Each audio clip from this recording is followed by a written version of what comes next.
Game over! Wala na. Wala na. Tapos na si Guteza, mga kababayan. Aatras na. Magre-recant na.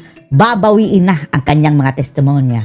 Dahil ayon dito kay Aimee, mga kababayan, tinakot, pinagbantaan, at ang kanyang mga pamilya, mga kababayan, tinutukan pa.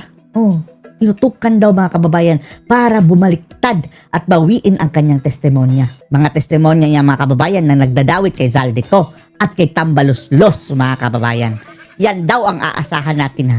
Sabi nito si Aimee. Ngayong Biyernes, mga kababayan, sa susunod na Blue Ribbon hearing, mga kababayan, sa flood control, na pamumunuan na naman ni Lacson, mga kababayan. Ang mga animal. Ano ba to? Ano ba to, mga kababayan? Isa na bang matinding sindikato ang bansang ito? Bakit itong mga taong, alam na ng lahat, ha? Suspect si Tambaluslos, mga kababayan. At yung testimonya ni Guteza, make sense, mga kababayan. Ngayon, mayroon ng testigo na direktang naglilink sa kanya. Sabi ni Aimee, tinakot, pinagbantaan ang buhay, pati pamilya, kaya magre-recant na ang mga animal. Ang mga animal, panoorin niyo po, mga kababayan. Ayun. Magba-blue ribbon ba sa Friday? Yes po. Tuloy na? Sa Friday, kunwari lang yun Lacson, mga kababayan, ha, na nag-resign siya. Dahil, yan ang kanilang paraan, mga kababayan, sabi ni Senator Marcoleta, para ma-stop ang Blue Ribbon, mga kababayan, dahil hindi nila alam kung anong gagawin. Dahil kapag tutuloy-tuloy ang Blue Ribbon, marami pang ikakanta si Guteza, pati na yung ibang mga Marines, mga kababayan. Ngayon, kunwari, magbibitaw si Lacson, magbibitaw sa pwesto si Lacson, and then later on, babalik pala, ang sole purpose daw nun, mga kababayan, matigil ang hearing. Yan ang sabi ni Senator Marcoleta. Kita nyo kung gaano kasindikato ang mga ulol na to. So magre-recant na yung Marine? Magre-recant ang Marine. Yun daw ang paputok yung pasabot. Diba? At saka, yung 17 congressman na lang ang hahatakin. Tuloy na doon, mga kababayan, sa ni Diskaya, yung nabanggit. 'Di ba? Ang nabanggit doon si Zaldico. Hindi na star witness ang aking pinsan. Hindi na star witness, mga kababayan, dahil ang sabi, magpapa-check up daw, mga kababayan, for the sake of sa kanyang health daw, mga kababayan, magpapa-check up daw siya. Malamang sa malamang, pupunta na naman ito ng ibang bansa, mga kababayan. Si Bonoan andun na sa ibang bansa. Nauna na rin si Zaldico doon, mga kababayan. Pati na nga yung ibang witness, mga kababayan, na kasamahan ni Guteza, na nabanggit niya, andun na sa Chile.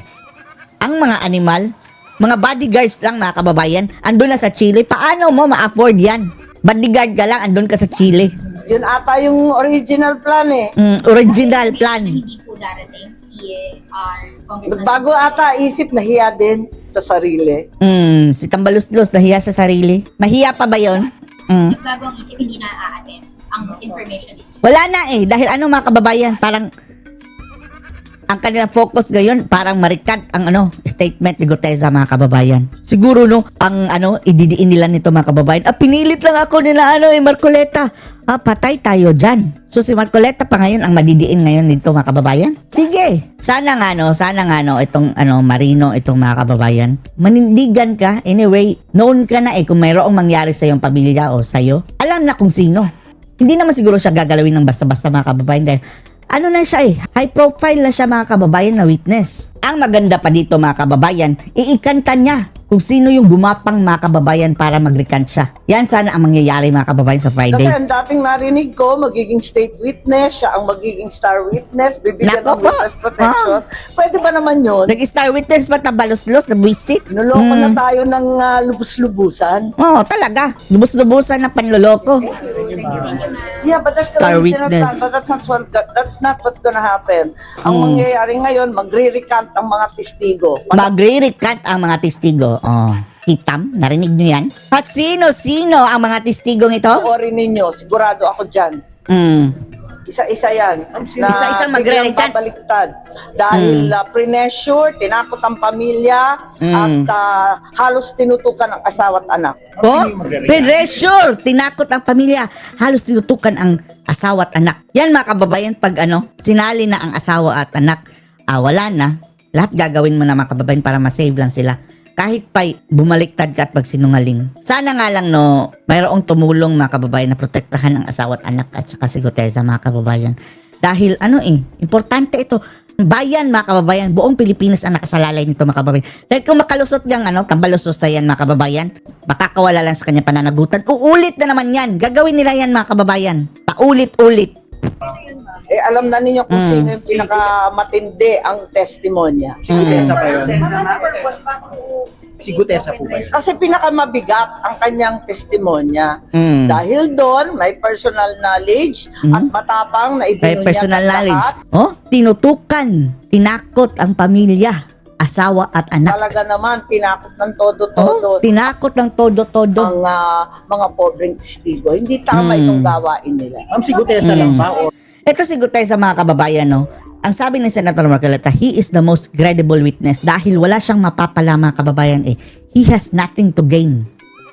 Kung hindi siya titistigo mga kababayan, wala lang ding mangyayari sa kanya, di ba? Hindi kagaya ni na Alcantara at saka ni Hernandez mga kababayan na tumistigo dahil gusto nilang isave ang kanilang mga kapwitan mga kababayan. Pero si Gutesa, wala. He has nothing to gain. may iba pang witness na magre-record? Sorry? Intention po ba na ipagtakpan dun sa mga Syempre, klarong-klaro talaga. At alam naman namin na may iba pang mga testigo na Sino pa? pinipigilan na magsalita. Oo, At yung, ayaw kumbidahin. yung mga kasamahan niyang Marines mga kababayan, marami daw sila Marami daw willing noon mga panahong iyon mga kababayan. Kaya nga lang, hindi nakadiretso dahil mayroong sila, Lacson at Soto mga kababayan scheme para ma-stop muna. Pag-resignin muna natin itong si Ping Balingbing para ma-stop itong hearing. Anyway, ibabalik ka lang namin later on. Para mayroon tayong rason para ma-stop. Hindi nagtuloy-tuloy mga kababayan. Binigyan lang ng pagkakataon na mag-isip. Magpapalusot na naman tong mga jablong ito. Clarify, si Gutesa Sa palagay ko, kahit ano pang mag-recant dyan, kahit ano pang mangyari, kahit si Gutesa man at yung Senator iba pang Marcoleta, wag kang papayag please. Wag kang papayag. ay magbaliktaran. Di ba sinisiraan na siya, naumpisahan na peke daw, yung nag-notarize, nag-falsify daw, Oo. kung ano-ano ang Yan mga kababayan ang unang panggigipit nila. Tinakot nila mga kababayan si Gutesa ng kaso. Kakasuhan daw mga kababayan ng falsification. Sabi ni Lacson, that is a criminal offense. Wala pero ang sabi ni mga kababayan ang sabi ni Chavit Singson kanina na mayroon daw doon sa listahan mga kababayan na magdi-destabilize, mayroon daw 2 na nabayaran na daw mga kababayan. Di ba, unang-una ang pinagbibintangan ng mga tao, una si Magalong, nabayaran daw doon sa listahan ni Montulfo na mga destabilizers daw.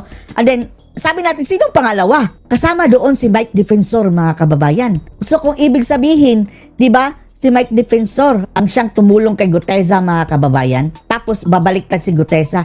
Ibig bang sabihin, si Mike Defensor yung tinutukoy, mga kababayan, na pangalawang nabayaran, sabi ni Chavit Singson? Ewan lang natin, abangan natin sa Biyernes mga kababayan. Abangan natin yan. sabi, wala naman naniniwala na sa inyo. Walang naniniwala sa Pinili inyo. lang ninyo ang sambayan ng Pilipino. Pero ang Pilipino, hindi na po magpapaloko. Wala na. Galawang sindikato na ito mga kababayan na nangyayari sa bansang ito. Galawang sindikato. Tama yung pamilya na tinakot ay kay Gutesa, kay Bert O pamilya ni Gutesa. Marine Sino bang Marine? Di ba si Gutesa? Yun na yun. Abangan na lang ang susunod na kabanata. Hindi naman si Diskaya dahil tinakot ang asawa at anak. Si Diskaya mga kababayan, mag-asawa sila nandun. So nakita na siya. Ha? Si Gutesa nakita na. Basta. Oo. Basta. Hindi naman siya nagtatago. Wala kasing hearing At wala din siyang mga kababayan pagtataguan, lalong-lalo na't ang kanyang binabangga is mga malalaking tao, tambalos-dos, at pwede ring kasali dito mga kababayan si Marcos dahil nag-deliver daw siya sa Aguado mga kababayan. Papunta na sa Malacanang. Palapit na sa Malacanang mga kababayan. Alam ko na magbabaliktaran ang mga testigo. Grabe, Asahan ninyo.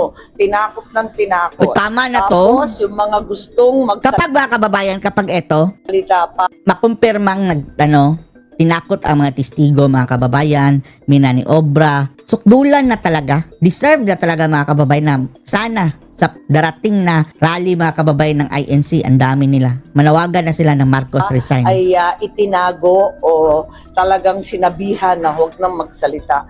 Pero ang buong kapulungan nalalaman ng katotohanan. Nakita naman natin ang daan-daang namatay sa flood control. Nakita naman natin ang mga bahay na nasira. Alam naman natin ang katiwalian at Tapos, ang ano nga yun mga kababayan, ang mga suspect, mga mastermind, parang whitewash pa. Makakalusot, natin ang po mga Lord. mukha ng mga gumawa. Mga gunggong na gumawa. Sorry? Oo naman. Sino pa ba? Tambalos-los. At pwede nga rin si Marcos mga kababayan, di ba? Dahil imposible mga kababayan na walang kinalaman dito si Marcos. Dahil hawak niya mga kababayan ang DBM. Ang DBM mga kababayan ang siya mag-release ng pera. Kahit pa sabi ng House Speaker mga kababayan, nag-insert kami ng mga budget dito. Oo, mayroon kami naglagay dyan. As presidente mga kababayan, kontrolado mo ang DBM na siyang magre-release ng pera. Kung sa tingin mo, naisahan ka ng mga na may insert sila, hindi mo i-release yan. Hindi mo papayagan dahil may anomalya. At prior to that, pwede mo yung i-veto nang hindi pa yan batas mga kababayan. Kaya si Marcos talaga ang may kasali dyan. Sino? Hindi ko alam. Di ko alam. Yung mga kaya manakot at yung mga takot na takot. Ay, Amy. Amy, tama na ang yung, ba to, pambubudol ba yan, Amy? Double talk ka, Amy. Di ba mga kababayan? Mayroon siya i-expose dito tapos hindi na ipapatuloy mga kababayan. Mayroon siyang sasabihin and then wala na later on. Follow-upan mo, lubos-lubusin mo na, Amy. Ilaglag mo na. Hindi ibig sabihin na kapamilya mo, kadugo mo, ay kakampihan mo na kahit mali ang ginagawa. Ano ka ba? Para sa iyong pamilya o para sa Pilipino? Kung Amy para ka talaga sa Pilipino, gaya ng sinasabi mo, hindi mo ito-tolerate itong pinaggagawa ng kapatid mo. Isa lang naman ang hiling namin sa iyo kumpirmahin mo kung addict nga ba si BBM o hindi. Yan lang. Hindi yung nakasagitna ka. Wala akong ebidensya. Pwede ka mag-deny na no, hindi siya addict. Para later on, kung mapatunayan mga kababayan, na talagang judic siya, tapos si VP Sara na ang presidente, malalaman niya ni Sara. Hindi mo na mabobola si Sara. Dahil ito mga kababayan, sigurado tayo, ito ang alas ng mga Marcos na kung si Sara na ang presidente, ito makikiusap na wag ikulong si Bangag. Dadali. Merong oplan na bag on the go para destabilize Bag on the ang go. administrasyon ng yung ading Pangulong Bonget Marcos. Wow, oui. Eto nakakatawa mga kababayan, no? Tama nga si Maharlika mga kababayan na bakit etong mga nagrereklamo ngayon, nagpoprotesta, nagrarally mga kababayan, ang tinatawag nilang destabilizers. Na ang totoong destabilizers mga kababayan ay etong mga nagnanakaw sa gobyerno. Ito mismo namumuno ngayon mga kababayan, sila mismo ang nagde-destabilize sa gobyernong ito. Tingnan nyo ang ginawa nila. Bagsak ang ating ekonomiya, bagsak ang ating stock market, lahat na mga kababayan, piso, bagsak, moral ng mga Pilipino bagsak. Ang sama na ng tingin ng buong mundo sa atin. Kaninong kagawag-gawan yan? Yung nagrarally? Hindi. Nagrarally nga sila dahil sa bulok na sistema ng gobyerno ito at kurakutan na talamak na mga kababayan under Marcos administration. So ang totoong nagde-destabilize dito mga kababayan ay yung namumuno mismo. Sa Apo Senadora. Well, ang Apo Senadora. dami-daming intelligence report, di ko alam. Sabi nga nila. Grabe no, itong mga Marcos mga kababayan no, grabing pasakit ang dala sa Pilipinas no. Intel, iba't ibang intel. Kaso nga, aram din natin na ang katotohanan, maraming galit, marami talaga naghihirap, maraming nawalan ng trabaho. Kaya Maraming galit oh. Itanong mo sa Mindanao, magkano na lang oh. Ilan na lang ang trust rating ni Bangag? 3% mga kababayan. Trust rating. 100 sa 100 katao sa Mindanao, 3 na lang mga kababayan ang naniniwala kay Bangag. At yung 3 iyon mga kababayan, adik, pangalawa kriminal, pangatlo baliw. hindi maiiwasan na very, very anxious. Ika nga, may nervyos talaga, may kaba. At Nervyos. ang lahat ng tao halos, talagang Ngayon mga kababayan, ngayon, breaking news niyan ha. Lowest in the Philippine history, mga kababayan, na nagsara ang palitan ng piso sa dolyar. The worst in history. Pinakamababa, mga kababayan, ang halaga ng piso sa araw na ito under the Marcos administration. At ang daming balita, sa katutak na rally, pag-aaklas, ang daming balita, hindi na natin alam yung totoo. Pero ang maliwanag... Hindi mo masisi. Ang maliwanag ngayon, mga kababayan, sa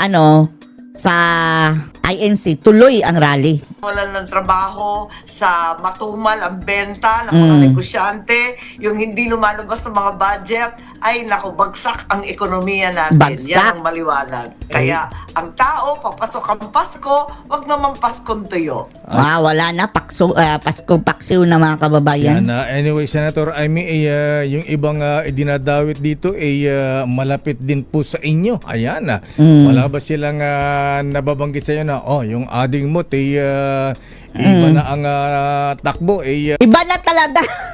Budol. Matagal nang iba yan, mga kababayan. Nung naupo yan, mga kababayan, biglang, nag-iba. Hindi nga siguro nag-iba, kundi lumabas ang totoong anyo, mga kababayan. Yung niya, bago mag-eleksyon, yun ang kanyang false na mga kababayan, katauhan. Nang budol siya noon. pasensyahan na lang kung ganito ang gagawin namin. Wala ka bang nababalitaan ganyan? Wala bang pahiwatig sa iyo? Sa iyo? Marami talaga nga nagpapahiwatig at lagi kong sinasabi sa kanila, manatili tayo sa rule of law, sa pagiging mahinahon. Kaya lang, tulad ng... Mandaka. Baka history will repeat by itself. Kagaya nung panahon ng inyong tatay na napatapon kayo sa Hawaii. Sana nga lang, hindi tayo nananawagan ng kudita. Baka batulan tayo kay Congressman, mga kababayan, na nakasuhan ng inciting to sedition. Ang ating sinasabi ay sana nga lang bago tayo umabot sa puntong iyan ay mapag-isip-isip na ni Bangag, mga kababayan, at mag-resign na siya. Marami ako din, inip na. Tagal-tagal naman sa katutak na investigasyon. Lahat ng tao nag-iimbestiga, iba-iba naman. Yung flood control napunta sa Dolomite. Nagkakagulo sa Bulacan. Dolomite. Ang mga tropa nag-imbestiga sa Davao. Para nakakalito Si Magalong. Andun sa Davao, nag-imbestigang animal. May ICI, may Blue Ribbon, may Kongreso, may CIDG. And then, mga kababayan, alam nyo ba na balik na pala na investigasyon sa sa Congress? Sa flood control. Di ba, tinigil yun nila. Pero, this time, mga kababayan, magpo-focus na sila sa Davao mismo. Balik sa flood control, mga kababayan, investigation, pero sa Davao lang. Diyan lang, nakatutok, mga kababayan. Sa Davao, ha? Tapos, wala nga sa top 20, mga kababayan, ang Davao City sa sa nakatanggap ng pinakamalaking budget sa flood control. Tapos doon sila makakataon, mga kababayan. Ang nanguna dyan yung matabang mga kababayan, pisngi, si Kokey o Ridon. Ay, Kowa. Bakit wala ka pang nakukulong? Ano ba yan? Katagal-tagal Bulahan. na. Pagbira. Mas mauuna pang makulong yan si Guteza. Tandaan niyo yan. At naka-bulantana, yung media, kabulantana. lahat ng politiko, ang dami ng expose, kompleto ng ebidensya. Kompletong expose? Katagal-tagal, nagulat pa ako, yung sinasabing most guilty o di kaya mastermind. Siya pa ang star witness daw. Tapos ngayon, mga kababayan, babaliktad na pala si Guteza. Ayoko na dyan. Magpapacheck up na ako. Pupunta na naman yan sa USA, mga kababayan. Kasama si Bunuan, andun na. Si Zaldico, lumayas na. Yung iba pang mga contractor, mga kababayan, lumayas na. Siya pang magiging star witness at bibigyan ng witness protection ng Senado o ng iba't ibang mga ahensya. Ano ba nangyayari dito sa bansang to? Wala na. Talagang dinidribble. Dinidribble at binubudol. Bilyones na anomalya sa flood control project. Tama True, yan. lala. Parang dinidribble, parang linoloko tayo Kami sa Senado, parang feeling ko talagang nagkakabulahan na lang kami. Kaya akin na lang may balita na may kudeta dyan sa Senado. Ayan, Dahil yun isa na, pa yan. yung papalit-palit na Blue Ribbon, tapos pinagbabawalan, tapos i-reschedule. Pati yung Reschedule, budget hearing namin, di namin malam kung ano yung schedule. Sabi, bukas daw mag-i-schedule, biglang may Friday. Sabi, next week na naman. Ang gulo-gulo, hindi ko Ang gulo-gulo. intindihan. Ang maliwanag lang, yung schedule ng protest. Ang maliwanag ay si Guteza aatras na. Ay, sa nako. 16, 17, 18. Ayan. Uy, INC, manawagan na kayo ng Marcos resign. Lead the way, lead the way. Wala na eh. Grabe na mga kababayan ang ginawa ng Marcos mga kababayan sa ating bansa, sa Pilipinas, at sa ating kaban. Para talagang ginulpi ang ating kaban ng bayan mga kababayan, and then uutang ng 2.7 trillion para next year mga kababayan. Pinakamalaking uutangin mga kababayan in history yung uutangin ni Marcos ngayon. Yun ang maliwanag so far. At itong malaking rally sa 16, 17, and 18 na Senator Amy, kayo ba ay kasama dyan sa magrarally? Sinusuportahan nyo ba yan? Kami, support kami dyan. Nag-iisip yung ibang mga senador na pupunta kami para makidasal, Kasi Makidasal. siyempre lahat tayo Kaso nga lang, kaso baka yan mga kababayan, hindi pwedeng manawagan ng Marcos resign dahil prayer rally eh. Pero sa tingin nyo mga kababayan, may pag-asa pang magbago ito si Marcos? Wala na. sunto na matapos na yung kaguluhan. At tanging paraan mga kababayan para masalba ang Pilipinas is mag-resign yan si Marcos. Kahit papano. At may ma-prosecute sa lalong madaling panahon. May makulong. Ano ba naman to? Hindi to matitigil at hindi mapapawi ang galit ng tao hanggang walang nahuhuli. At wag naman yung mga small time. Pagsak na tayo sa mga assistant DE, sa kung sino-sinong kontratista, mayaman man, Ayan hindi na naman opisyal. Napangalanan na mga kababayan ang tambalos-los, tapos pinagtatanggol nila, binibigyan nila ng tsansa mga kababayan na makawala. Ano ba naman yan? Alam naman natin, pinagutusan lang yung mga yan. Hindi naman yan makakalusot kung hindi pinagutusan ng mga bossing. Sino ba ang nakita nyong mastermind dyan, Senator Amy?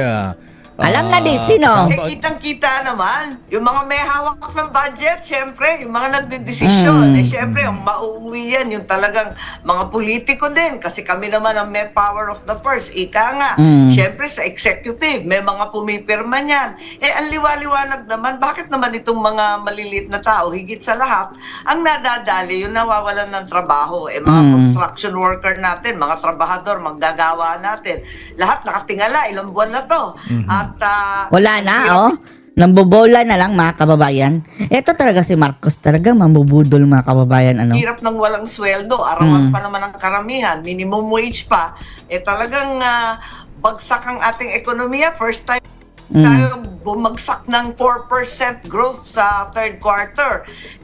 Kitang-kita na ito ay dahil sa bagsak sa employment at higit Bagsak din ang performance kasi ni Bangag. lahat, lumalawak ang Ito talaga, gutom sa Pinakawalang silbi na presidente mga kababayan na masabi natin. Sa mga experience natin, akala natin si Panot na mga kababayan, tinalo ni Bangag. Pilipinas. Hindi lamang dahil Worst sa climate change, of the worst. kundi sa self-imposed, man-made disaster. Sino ba ang nakita nyong mastermind? Si Pinsan ba? O si Congressman Saldico? Ay, o si taga-DPWH? Si brother.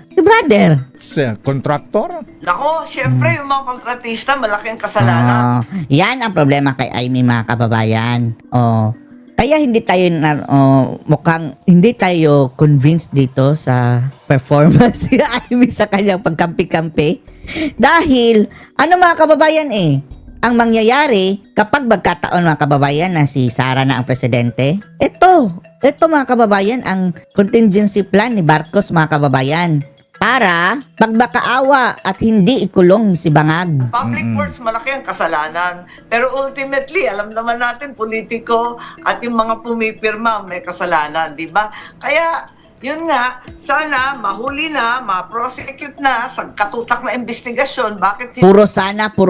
Diyos ko Lord. hindi na uuwi sa charges at sa kulong? Yun ang inaantay talaga ng tao. At mali yata yung ginagawa natin dahil nahinto. Parang Anong natin? Ninyo? matumal masyado yung ating ekonomiya. Imbis na tigilan lahat ng flood control, hindi naman yan ang solusyon. Tigilan lahat ng construction. Dapat, talagang Itigil ang korupsyon. Yan. Anong kabangagan na naman ito? dagan ng paggastos na maayos. na walang korupsyon, na talagang kinakailangan pa. Paano natin isisiro yung flood control? Na kita naman natin itsura ng ating mga kababayan sa Cebu, talagang lunod na, rumaragas ang tubig. Kailangan may flood control. Yun nga lang, kinakailangan yung maayos at may plano. At walang kurakot, sigit sa lahat. Ay, ewan lang Ayan, natin. Marcos kaya daw Ano medyo walang kurakot na mabagal, Marcos? Baka daw po ang, kung lalaliman na investigasyon, baka daw po umabot sa Malacanang, Senator Amy. Talaga? Dapat ang Oh, investigasyon ayan mga kababayan, wala na no, deny na no. Kapag kasali na ang kanyang ading mga kababayan, wala na to sa Amy, piyok na to mga kababayan. hindi haharangin. Umabot kung saan dapat umabot. Ganyan talaga Talagang parang Madali lang naman, Amy, adik ba o hindi? Huwag mong sabihin na hindi mo alam. tubig din ng bahayan Aabot ko sa kung saan kailangan. At tiisan tayo. Nanganganib rin ako. Tiisan na lang, yan na lang ang masasabi mo, tiisan na lang. Samantalang pwede namang mga kababayang magsabi ka ng totoo, maglabas ka ng ebidensya, video o litrato. Tapos ang problema ng bansang ito mga kababayan. Kasi bakit sinabi na maglalabas daw ng 1.3 trillion? Tapos lahat state of calamity. Napaisip tuloy ako ng Bangagan mga malisyoso. kababayan. Dahil maglalabas naman ng pera. Dahil pag sinabing state of calamity, wala nang bidding yan, wala nang procurement. Ay, tsansa na naman para magngurakot mga kababayan. Ang pangit talaga. Naku, lalo ako na. Baka tuloy-tuloy, puro emergency procurement. Pag emergency, wala nang tender, wala nang publication. Nako, naloko na, 1 taon tayo ng kalokohan. Ayan. Kurakot pa more. Aray Kurakot ko pa po. more. Pero baka naman dahil sa issue ngayon, mahiya naman sila ngayon. Kapal ng mukha Makakapal ang mukha, mga kababayan. Marcos Romualdez, makapal ang Magkaroon mukha. sila ng delikadisa, Senator Amy. Delikadesa, matagal na sana. Walang mga delikadesa yan. Garapal. Nako, talaga naman. Yeah, Sigurado ka ba? Merong uso pa ba Ganun yun? ba? Hindi na ba uso yan? Hindi uso yun. Ambe. Eto mga kababayan, patawa-tawa lang. Naman, ha? Pero seriously speaking man ng Amy, ayan, sa ganitong usapin ng destabilization, siyempre, blood is thicker than water, ika. Oo nga. Kapatid mo ang Presidente Marcos, hindi mo ba kakausapin itong mga nagbabalik Talaga, Ay, hindi. mga pambagsakin ang Si Marcos ang kausapin mga kababayan na na lang, umalis na lang, magtino. administrasyon ng aking kapatid. Wala ka bang pakiusap na ganyan? Diyos ko, kung mayroong Well, talagang destabilization, mga sinasabi ko- matagal na kung mayroong destabilization mga kababayan, sana. Na Ganyang mga balita mga kababayan, sa tingin natin sila lang din ang nagpapalabas niyan, yung mga bangag. dapat tulungan ng administrasyon, pero ang hirap-hirap naman tulungan, hindi nakikisuyo, hindi nakikipag-usap, at saka maraming nagsasabi, may order daw sila, ayon sa Pangulo, ayon sa mga bossing, hintuin yung aming investigasyon. Wag daw Siya na mismo nagsabi mga kababayan na ayon sa Pangulo hinto ang investigasyon. So bakit? Bakit ihinto? Dahil baka aabot sa kanya. butin sa matataas, hindi naman po pwede yun. Dapat hayaan na lamang yung investigasyon at magtiisan tayo kung sino ang tutumbukin. At yun nga, maraming nagsasabi sa akin, nakausapin ko, hindi nga kami nakakapag-usap ng maayos at hindi tanggap yata ng mga tao sa palasyo na may problema. Akala nila Nabangag siguro. Sa tingin nila perfect na sila mga kababayan. Yan ang ugaling bangag. basta-basta lang to. Galit na yung tao. Hirap na yung tao. Maawa naman tayo sa sarili natin. Walang hindi awa. naman na kahiyaan lamang. Hindi lang sa mahiya kayo. Kundi umaksyon na kayo. Ngayon na. Seryoso ba, Senator Amy, itong destabilization plot laban Diyos sa ko, Lord! Pangulong Marcos? Ay nako, kami na ang magsabi sa inyo. Hindi mangyayari yung destabilisasyon na yung sinasabi nyo. Paranoid lang sila mga kababayan. Sa tingin nila si Sara, nagmamadali. Mas pipiliin pa ni VP Inday mga kababayan na hindi tanggapin kaysa kudita mga kababayan. Kung sino yung nagkudita siya mo yung mamuno dyan. Wala akong masyadong alam sa destabilization plan. Kapraningan kasi lang yan. parang nasanay na ako. Kapraningan lang yan mga kababayan. Diba? Puro Sila lang din Ang dami-daming daldal, ang daming sinasabi retired retired wala nang lakas yung mga retired Ang dapat problemahin yung mga active. officers, tapos sinasabi yung younger officers, maraming sinasabi na iba't ibang pangkat ng ating sandatahan. Hindi ako sigurado kung totoo, hindi. Tapos may sinasabi pa mga grupo, syempre parating tinuturo yung mga DDS, mga taga-Davao. Ang daming daldal pero wala naman ako nakikitang Ang sabi ng mga taga Davao, kung malapit lang talaga sila sa Maynila, mga kababayan, matagal na silang nag-rally dyan. Kaso nga lang, archipelago. Ang layo, mga kababayan, sasakay pa ng eroplano. action. Ang akin lamang, sa palagay ko, mahihirapan tayo talaga kung tuloy-tuloy ang ganito. Kailangan mapawi at ma-prosecute na yung dapat i-prosecute. Marami talagang kawawa. Nakita natin, ang nawalan ng trabaho, napakarami. Hundreds of thousands na ang nawawalan ng trabaho. Times 5 pa yan. Times 5 Diba? pa, pati Yung nagutom. sabihin na- So, anong silbi, mga kababayan, ng Papa? Poverty Alleviation Presidential Advisor. Si Gadon. Si Bakin na yung bobong yan. 300, 400,000 nasisante sa trabaho kasi mga manggagawa sa flood control, sa DPWH, sa construction, private construction. Lahat yan natigil. Times 5 pa yan. Milyon-milyon na talaga ang gutom at hirap ngayong Paskong to. Itong 3 days na protesta rally, Senator Amy, Grabe, 3 days, no? Ano yan? Walang uwian kaya yan? ay magiging mapayapa kasi hindi basta-basta ito dahil ang sabi po ng INC sa isang araw ay maaari sila mag-mobilize ng 300,000 katao manang ay. Ano pala, shifting sila, mga kababayan. Ayan na. Isang araw yan, 3 days yan. Diyos ko, paano mangyayari dito? Ako naniniwala, kayang-kaya talaga nila mag-mobilize ng mabilisan at ang dinig ko, marami Yan, mga kababayan, yan, equivalent yan ng EDSA People Power 1. Yan, ganyang kadami. Enough na yan, mga kababayan, para mag-people power talaga. balak magsibaba. Galing sa Ilocos sa atin. Maraming Wow, pupunta. pati Ilocos. Pati Ilocos,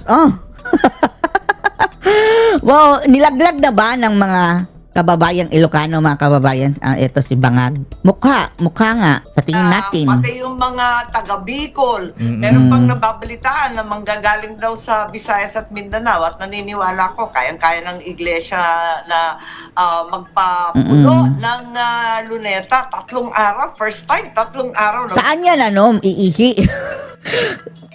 Saan matutulog? Sa iihi. Tataki, mga kababayan, saan? Na ako, Yan ang talagang pinoproblema ko. Kaya nga, paano yung mangyayari? Ako lang pero sila, parang gagawa siguro. May mga portalets ata, mga kababayan. Pero mapupuno yan. Ilan lang portalets? Ang dinig pa natin, 2 venue, di ba? Yung sa Luneta, Sa kung EDSA. saan sigurado ako mapayapa yan kasi masyadong disiplinado naman ang ating mga kapatid at hindi manggugulo. I'm sure na moralidad, transparency, hustisya ang sigaw. Samantalang sa EDSA, ang balita ko, halo-halo Sino? samsari ang nakikilahok. At eto nga, ang inaasahan, maraming tao rin doon. Wala nang alisan, ano ang tingin EDSA niyo sa na. AFP? Matatag po ba ang AFP? Hindi kaya Maganda ito, mga kababayan. Lahat susugod sa Malacanang, sa Luneta, at sa EDSA. Magbamarcha. sway at baka mamaya ay alisin ang kanilang constitutional mandate at baka mamaya ay mapasama dito sa mga protesta. Alam ko talagang masama ang loob ng maraming AFP.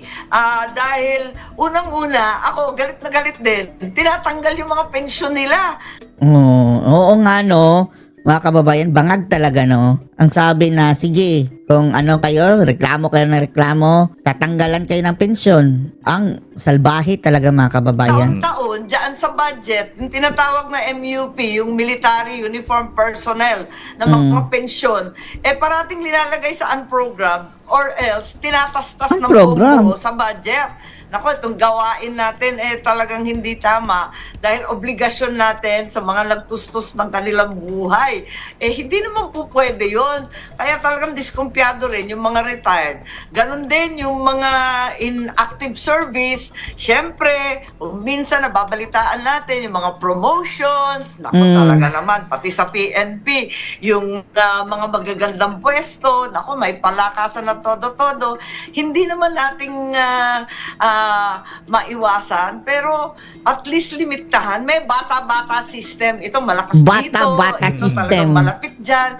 Sana wag naman ganon. May meritocracy naman kahit paano. Ayan, Senator Amy, dumako tayo sa Senado. Ayan, ang sabi ni Ombudsman Boying Remulla. Ano na naman sabi ni Boying? Nakahandang arrest warrant laban kay Kay Senator Bato. Bato de la Rosa. Ano sa tingin ito ba? Diverse Eto, wala na talaga mga kababayan. Mauubos yan. Pagdating kay Bato, kay Bongo, lahat na mga kakampi. Tama nga yan mga kababayan ang sabi ni Amy. Siya mismo na sabi lahat na mga kakampi. Talagang nila, babanatan nila mga kababayan. tactic, harassment o talagang involved ang Senator Bato dito sa crime against humanity sa illegal dahil sa Ay, naku, illegal talaga campaign sa drugs. Oo nga, pero nakakalito talaga kasi sabi naman ni Secretary Boying, andyan na. Parang nananakot. Ano ba yun? Samantalang Bangag yung mga kababayan, kapatid ano niya, yan? Si Secretary John Vic, ang sabi, Galawan wala ng mga pa. galawan ng bangag mga kababayan. Playing mind games na naman ang bangag. Ba talaga? Higit Ano sa ba lahat, talaga, kuya? bakit nagbabanta ng ganun? Ilabas kung ilalabas yung warrant na yan, sabi naman ng ICJ, wala rin daw. Kung ganun, Sa tingin natin kung mayroong chance na mayroon mga kababayan, hindi nila pwedeng ipakita ngayon yan mga kababayan na hindi pa nahuhuli si Bato. tumigil muna sila ng Now, pananakot. ewan lang natin kung ano ang purpose talaga ni Boying. Yan ang purpose nila mga kababayan na lituhin tayo. Keep your enemies confused. Ayun yan mga kababayan Sumusunod sila sa Machiavellian. Mga jablo yan mga kababayan. Puro yan mga kasamaan. Yung Machiavellian. Takot kasi nagiging political persecution. Higit sa lahat, ano ba naman itong mga opinion na iba-iba naman ng administrasyon natin, dinig natin sa ombudsman, bakit siya na ngayon Ombudsboying. may kinalaman dyan sa ICC? ICI. Nakakalito ICJ. Ang magulo. Tapos, ICC. Nalito na tayo. Puro ICIC mga kababayan. sinasabi na meron daw dalawang option, surrender, extradition. Nag-invento na mga kababayan, Nag-invento ang hudas mga kababayan, surrender. Anong surrender pinagsasabi mo? Kung surrender mga kababayan, dadaan pa rin sa proseso. Pero sabi naman ni Secretary Bersamin, iba na naman, talagang hindi po pwede yan. Ang maliwanag, ano man ang mangyari, kung totoo na may warrant, na hindi natin malaman kung totoo hindi, kinakailangan pumunta pa rin sa korte na Pilipino at doon kumuha ng order ng korte para yung Pilipino manggagaling sa korteng Pilipino yung warrant at yung utos. Hindi po pwede yan, yung basta-basang dadamputin. Mauulit na naman ang nangyari kay Presidente Duterte. Ang sabi na, surrender. Tapos, hindi dadaan sa korte mga kababayan. So, saan tayo surrender? Hindi kinonperma ng korte kung saan. Napakabugok. Sobrang bugok. Senator Amy, kung may arrest warrant, pwede bang i-custody ng Senado si Senator Bato? Palagay ko, kung mangyari nga yan, nakita na natin, Ang mangyayari, kulong sa Senado si Bato. Pero, ewan na natin kung applicable lang yan mga kababayan sa baka sa while ongoing ang session. Paano kung walang session? Pwede pasukin yan talaga mga kababayan. Senator Trillanes, kung sino-sino, talagang maaring itago o sabihin natin na magkaroon ng custody ang Senate. Pero pag umalis ng Senate, alam naman natin na dadakipin. Kaya hindi maganda ito nangyayari. Parang hindi pa sapat yung flood control, yung baha, yung bagyo, yung Ano lang yan, political scapegoat mga kababayan. Gaya ng ginawa nila kay Tatay Digong lindol, hindi para mapagtakpan ang issue. pa sapat. Talagang dinadagdagan pa natin problema natin. At meron nga bang threat sa leadership ng Senate President? Wala kaming paki dyan. One ball na yan. Leadership sa Senado, Senator Amy. Papalitan nga ba si Senator Tito Sen? Tuta Sen, Naku, mayat maya meron namang kudeta sa amin. Alam naman ninyo, lahat ng magiging presidente, naks naman. Alam naman ninyo, nakatutok lahat sa 2028. Ang layo-layo pa ng 2028, ang dami-daming gulo. Halos lahat nakatutok sa 2028 na. Sabi ko nga, magtrabaho muna tayo. Ang daing-daing problema at pag nakatutok lagi sa ambisyong politika. Ayan, Senator Amy, ayan. So, sa mga pangyayari ngayon, ang dami nangyayaring kalamidad. Ayan, ayan, nabanggit mo kanina yung pagsasara ng maraming project ngayon. Ayan, so anong mangyayari? Kasi naka-freeze ngayon ang assets ng mga kontraktor, mga ganyan. Siyempre, mga empleyado, apektado. Paano ang dapat gawin kaya dito, Senator Amy? Yun nga, tulad ng sinabi ko, unang-una, mag-prosecute na. Ngayon, mag-charge na kaagad ng big time. Unahin si Tambaluslos nga. Alam natin, corrupt sila, pero pinabutusan lang yan, hinayaan lang yan, lokohan lang to. Ikalawa, huwag titigilan yung mga project. Don't stop. Unang-una, yung mga nawalan ng trabaho, ayuda kagad. Yan ang bigyan ng ayuda. Palibasa wala ng eleksyon, natigil din yung ayuda. Pampirang buhay to. Pagkatapos, yung sinasabing pump priming, bagsak na bagsak yung ekonomiya natin. 4% na lang itong third quarter. Wag ganon, wag titigil. Kinakailangan tuloy-tuloy. Sabi nga nung ibang bansa, mangungutang pa sila para lang ituloy-tuloy ang mga project. Tayo Mangungutang na naman. Project. Di lahat walang trabaho, freeze lahat ng mga assets, pati ng mga kontratista na wala naman na kaso pa. Pambihira, magulo ito. Tapos yung mga bangko natin, 'di ba, may limitasyon na 500,000. Tapos i-demonetize daw yung 1,000 piso. Panggulo lang ito. Panggulo ang nangyayari. Kabangagan, Amy, kabangagan. Imbis na tumbukin yung talagang guilty, yung mga inosente pa, nadamay pa dito sa perwisyo. At Perwisyo talaga. Yung pinakakawawa, yung mga manggagawa, talagang zero ang kinikita ngayon. Hindi naman po pwede yan. Inaasahan natin pag Christmas season, halos kalahati ng kinikita ng negosyo. Dapat ngayon, di ba? Yung shopping ng Pasko, yung konsumo, yung pagkain sa Pasko, lahat yan nawawala. Pambihira. Nada. Talaga naman hindi. Baliktad ang ginagawa natin. Gumastos pa tayo sa maayos at sa tamang proyekto. Ano po ang estado na ating ekonomiya ngayon, Senator Amy? May mga ano pa ba? May confidence pa ba ang mga foreign Wala na confidence sa atin? May mga nagdadatingan pa ba? O sila ay wait and see na, natakot nang pumunta sa Pilipinas? Takot na. Kaya nga nakakahiya tayo. Pumunta ako sa abroad, palibasa ako nag-represent nga sa foreign relations. Parating tinatanong, yung flood control nakakahiya pati sa ibang bansa. Sino Marcos ka Lalong-lalo na Marcos ka. Kapatid ka pa. Ang ama mo, diktador. Tapos ngayon, ang anak mo, kapatid mo, diktador, sabi ni Roque. Invest dito sa atin. Yan ang problema. Tapos bagsak na bagsak ang rating natin. Higit sa lahat, Pilipino mismo, talagang nagtatago ng pera. Nervyos na nervyos. Kasi eto nga, walang kilos ang gobyerno. Hininto lahat ng project. Nawalan ng trabaho ang tao at gutom sa pagpasok ng Disyembre. Hindi maganda itong nangyayari. Baka wala talagang tuluyan mag-invest. Nakita naman natin, worst performing stock market. Nako, ang lupit. Diyan mo makikita yung kumpiyansa at yung pangangatawan ng ating mga negosyante. Kung talagang may kumpiyansa, walang-wala talaga, nasa negative territory tayo. Sa dami ng problema ng administrasyon ng bayan ngayon, Senator Amy, ano po ang unsolicited advice Mag-resign na si Bangag. ninyo? Kay ading ninyo, kay Pangulong Bongbong Marcos? Resign. Well, ang unsolicited advice ko, paulit-ulit ko sinasabi, nako, ikulong na, managot Si Bangag. Ikulong na si Marcos. dapat managot. Sino man sila, kamag-anak, kaibigan, kaalyadong malapit. Pati sarili niya. Wala tayong magagawa. Kinakailangan maparusahan sa lalong madaling panahon. Kasi sa kabila nito, kapag wala pang nakukulong, napaparusahan ang buong sambayan ng Pilipino. Napaka-nega naman. Dapat happy birthday. Ano ba? Kaya Wala ba nga, tayong magandang balita? Birthday mo ngayon, Ang wish namin sa birthday mo, mag-resign na yung kapatid mo. Biglang natauhan ako sa pada-pada cam. Kaya ngayon ang tanong ko ngayon, Senator Amy, ayan, Ano ang birthday wish po Ay, nako, birthday wish. Mag-resign na yung bangag. ninyo ngayon? Hoy, wag mong i-play ang happy birthday. Makapiright tayo. Ang birthday wish Ang birthday wish. talaga ay tunay na pagbabago. Oh, paano magbago yan kung hindi bababa si bangag? Paalisin mo na. Mahinto itong gulo na Oh, mahinto lang kung mahinto rin ang pagkaano mga kababayan, pagka-ngagva.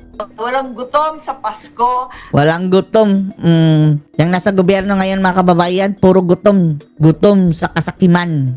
Gutom sa pera, sa pagnanakaw. At mabalik sa tamang landas ang ating administrasyon. Yun Wala na. po. Wala na Napakasimple pag-asa. lang. Hindi yan simple. Simple lang. Alam mo, Aimee, paano pa simplehin yan? Aminin mo na. Nangagba nga. Pero napakahirap gawin. Antay tayo ng antay. Sana nga birthday party nyo ngayon, di nyo ba imbitado ang Pangulo? Pangulo Hindi. Marcos. Oh, parang wala sa mood na mag-party-party pa eh. Talagang Ay, nagparty na nga si Lisa Araneta. 2 beses na ba? 3 beses? Oo. Matapos mga kababayan sabihin ni Bangag na gawing simple ang party. And then nag-party agad si Lisa Araneta mga kababayan. Grabe. paha-paha lahat ng nasa Cebu, lahat nahihirapan hanggang Davao, may baha din, ganun din sa Ilocos, sa Bulacan, nako sa Isabela, binabaha, tinatamad na ako mag-party, mamigay na lang tayo ng tulong kahit paano, mas Saan galing? Sa ano din? Galing din yan sa mas bayan. nakakagana pa yun, nakakataba ng puso. Senator Amy Ma, maraming salamat. Diyos Goodbye! O, ano masasabi nito mga kababayan? Post comments below.